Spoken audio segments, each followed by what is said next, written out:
ذہن ان تمام تحقیقات کے باوجود بھی اس کھلی حقیقت کو تسلیم نہیں کرتے۔ اسلام اور سائنس کا موازنہ بالکل نہیں بنتا، کیونکہ اسلام عقیدہ ہے اور سائنس علم۔ علم اور عقیدہ ایک دوسرے کے برابر نہیں ہو سکتے، لیکن سائنس اپنے علم کے لیے جو تحقیقات کرتی ہے وہ آخر کار رسول اللہ صلی اللہ علیہ وآلہ وسلم کے لائے ہوئے ابدی دین کی حقانیت پر ایک اور دلیل بن جاتے ہیں۔ اسی طرح سے ایک اور تحقیق سامنے آئی ہے جس نے قرآن کریم کی آفاقیت اور حقانیت پر ایک خوبصورت دلیل بنا دی ہے۔ اگر اب بھی دین اسلام کی حقانیت کو کوئی تسلیم نہ کرے تو اس کی عقل پر ماتم ہی کیا جا سکتا ہے۔ یہ تحقیق کیا ہے اور یہ دین اسلام کے کس پہلو کو ثابت کر رہی ہے، اس بارے میں جاننے کے لیے ہمارے ساتھ موجود ہیں اور اس ویڈیو کو آخر تک ضرور دیکھیں۔ پیارے ساتھیوں، انسانی جسم حیرتوں کا وہ سمندر ہے کہ انسان خلا کی وسعتوں میں بہت ہی گہرائی تک جھانک چکا ہے، لیکن خود اپنے جسم کے راز اب تک پوری طرح سے دریافت نہیں کر سکا۔ انسانی جسم کے کھربوں سیلز میں اتنی انفارمیشن ہے کہ جس کا ادراک اب انسان کو ہو رہا ہے کہ یہ خود انسان کی سوچ سے بھی بالاتر ہے۔ انسانی سیلز پہ ہونے والی ایک تحقیق کے مطابق سائنسدانوں نے اس بات کا اعلان کیا ہے کہ صرف ایک سادہ اور سنگل انسانی خلیے میں اس قدر انفارمیشن موجود ہے کہ اس سے ویکیپیڈیا کے 10 کروڑ صفحات کو بھرا جا سکتا ہے۔ 10 کروڑ صفحات کو آپ یوں سمجھ سکتے ہیں کہ اگر آپ اس انفارمیشن کے 100 صفحات روز پڑھیں تب بھی آپ کو ان 10 کروڑ صفحات کو مکمل پڑھنے کے لیے 2740 سال درکار ہوں گے، اور اگر آپ 200 صفحات روز پڑھیں تب بھی آپ کو 1370 سال لگ جائیں گے، اور اتنی انسان کی عمر ہی نہیں ہوتی۔ اس سے آپ اندازہ کر سکتے ہیں کہ خود ہمارے جسم میں اس وقت کھربوں سیل موجود ہیں، اور ہر سیل میں اتنی انفارمیشن ہے کہ جس کو پورا پڑھنے کے لیے کئی صدیاں درکار ہیں۔ اس سے ہم سمجھ سکتے ہیں کہ ہمارے ہر سیل کے اندر اللہ رب العزت نے کتنی انفارمیشن اور معلومات رکھی ہوئی ہیں، اور اس بات کا علم سائنسدانوں کو اب ہوا ہے۔ انسانی جسم کے ڈی این اے میں اتنی انفارمیشن ہے کہ جسے سوچ کر انسان کا ذہن گھوم جاتا ہے اور اس کی عقل کام کرنا چھوڑ دیتی ہے، جبکہ اس بارے میں قرآن کریم 1400 سال پہلے ہی پیشگوئی کر چکا ہے۔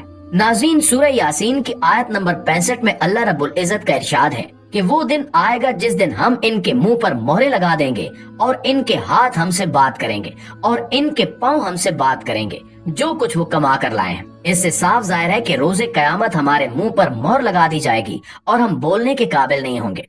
ہم اپنے کسی گناہ کا کوئی عذر پیش نہیں کر سکیں گے، اور ہمارے ہاتھ اور پاؤں خود بول کر گواہی دیں گے کہ ہمیں ساری زندگی کن کاموں کے لیے استعمال کیا گیا ہے۔ ہمارے ہاتھ بتائیں گے کہ اس شخص نے مجھے استعمال کرتے ہوئے کون کون سے کام کیے، حرام کھایا، رشوت لی، گناہ کیا، کسی کو مارا یا زیادتی کی، چوری کی یا ڈاکہ مارا، ہر عمل کے بارے میں ہمارے ہاتھ بتائیں گے۔ اسی طرح ہمارے پاؤں بتائیں گے کہ یہ ہمیں استعمال کرتے ہوئے اپنے جسم کو، اپنے آپ کو کس طرف لے کر گیا، کس راستے پر چلا۔ دوستو، یہ بات اپنے آپ میں اتنی خوفناک ہے کہ انسان کا پورا جسم لرز کر رہ جاتا ہے اس رب کائنات کے سامنے، جس کے جلال سے پوری کائنات کانپتی ہے، کہ جس کی وحی کو پہاڑوں نے بھی اٹھانے سے انکار کر دیا۔ ہم اس کی بھیجی ہوئی وحی کو روز پڑھتے ہیں اور اس کے باوجود اس میں شک و شبے کی گنجائش رکھتے ہیں۔ دوسری طرف ہمارا اپنا علم، جو دراصل ہمیں اللہ رب العزت نے عطا فرمایا ہے، اس کو استعمال کرتے ہوئے ہماری اپنی تحقیق ہی ہمیں بتا رہی ہے کہ ہاں، ایسا ممکن ہے۔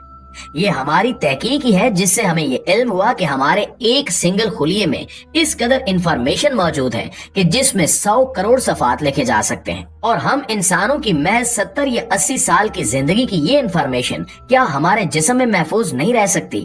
بالکل رہ سکتی ہے، اور ایسا ہی ہوگا۔ جیسا کہ ہم نے پہلے بتایا کہ سائنس اور مذہب کا تقابل اپنے آپ میں بے وقوفی بھری چیز ہے، کیونکہ سائنس مشاہدات پر یقین رکھتی ہے اور مذہب ہمیں ان چیزوں کے بارے میں بتاتا ہے جن کا ہم مشاہدہ ہی نہیں کر سکتے۔ اس کے باوجود دین کی بہت ساری چیزیں ایسی ہیں کہ جن کے بارے میں ہمارا علم اس وقت ترقی کر کے وہاں پہنچ چکا ہے کہ جن کے بارے میں ہم تحقیق اور مشاہدے سے سمجھ سکتے ہیں کہ یہ چیز ممکن ہے یا نہیں۔ عرب معاشرے میں یہ قرآن کریم نازل ہوا۔ وہ معاشرہ اس وقت جہالت کی گھٹا ٹوپ تاریکیوں میں ڈوبا ہوا تھا۔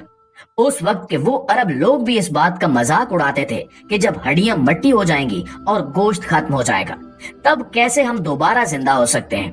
پھر بھی اگر ہم زندہ ہو بھی جائیں تو ہمارے اعضاء ہمارے خلاف کیسے بول سکتے ہیں؟ لیکن آج ہم نے جان لیا ہے کہ مادہ اور انرجی ایک ہی چیز ہے۔ مادے کو ہم انرجی میں تبدیل کر سکتے ہیں اور انرجی سے ہم مادہ حاصل کر سکتے ہیں۔